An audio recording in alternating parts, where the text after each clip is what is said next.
In 2014, I brought a motion pursuant to the International Court of Justice decision of October 2002, and which was co-sponsored by the then Senate leader, Barrister Ndoma Eva, flatly calling on Nigeria to reject the International Court's decision, because going through the report of the decision, one could clearly see that it was decision taken in flagrant disregard for the interests of this country. And one of the reasons why we raised that motion at that material time was because the Nigerian representation was sluggish, wasn't very strong, and because the Cameroonians had gotten, even though they did not ask, by the Court of Justice decision, October 22, you could see clearly two things. One, the Nigerian sovereignty is not as important as it should by succeeding governments. The sovereignty of a nation is something that is guarded with everything necessary. And therefore, 23 years after the judgment, we continue to see part of Akwa Ibom and to some extent part of Bayelsa as it doesn't matter. The Bekasi Peninsula and part of Cross Rivers, the Bekasi Peninsula has been, the indigenous have been running helter-skelter so many times to the National Assembly with regard to villages being taken over by Cameroonian authority. But as I stand today, nobody has done anything to even attempt to show this peninsula and its indigenes that they are Nigerians. This is not about Akwa Ibom or Cross River or Bayelsa or Niger Delta. It's about Nigeria. It's about our own people, that we have not gone this far to protect the interests of our people. Does not, for me, surprise me, because we have not treated our people with all dignity that they deserve. Imagine 2,250 hours. 560. This is a combined wealth of Ghana, of Niger, and Equatorial Guinea put together. And because we are really interesting people, it behoves some imagination that you could clearly lose such a number of wealth. And with the ravaging poverty in our country and insecurity, yet we're not paying attention to it. Disregard even the issue of the material being. What about the human beings that are there? What about them? What's their future? What's the future of their children? They have suffered so much for 23 years. They have never believed they have a government that can protect them. Mr. President, this is not a small matter. I believe this motion is just not enough for a public discussion. The leadership of the Senate, led by you, Mr. President, should take this matter to the President, Commander-in-Chief of the Nigerian Armed Forces, President Bola Tinubu. Get him briefed. Let him get the experts, the diplomats.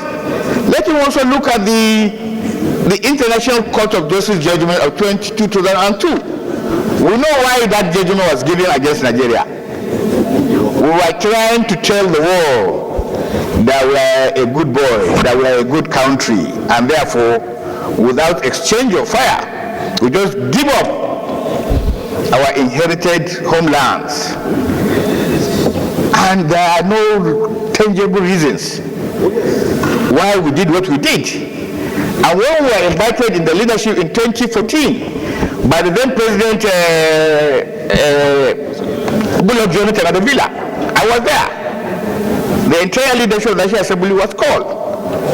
The leaders from Nigeria were called. The experts who represented Nigeria were called. And President Jonathan asked them to lay their provisions. And believe me, they could not do the needful. Those experts somehow were told not to protect the interest of and sovereignty of this country. And it was alarming. Jonathan's hands as a president then, because of the diplomatic bottlenecks, his hands were tight. He knew the truth. We all know the truth. But at that mature time, we adjourned the meeting sine die, and we were told that the government will do something about the peninsula, the Bekasi Peninsula. 23 years after, at least 19 years after that particular meeting in 2014, where we are, and these people keep annexing. We are not too big. We are not as big as Mali. We are not as big as Mauritania in terms of land mass. But see how they jealously guard their territories. But because we think we are a divided people, you need to come from Akwa Ibom to feel the pains. And that is false narratives. It's a false narrative. Whatever happens to a person in Akwa Ibom, in Cross River, affects all parts of this country. And that is the wrong side of history that we have not been able to imbibe and enforce to our citizens. And see whatever happens in the nick and cranny of the country affects us. I'm from Ningi, far away from Akwa Ibom, but I feel the pains. Because what if it happens to me? Imagine I wake up one day and go to Ningi, my village, and I'm told that it's been annexed by gendarmes. How do you feel? What do I tell my children? What do they tell their own children? What is the future? So, Mr. President, I believe this is an important step, a very important step to reclaim our lost sovereignty. So far, the entire African subcontinent think we are just a lame duck country. The leadership we are purportedly said we are leaders is just a mere dialogue.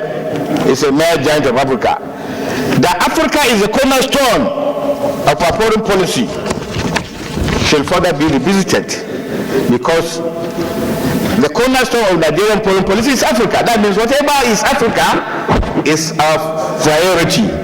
And that is an area too we need to revisit.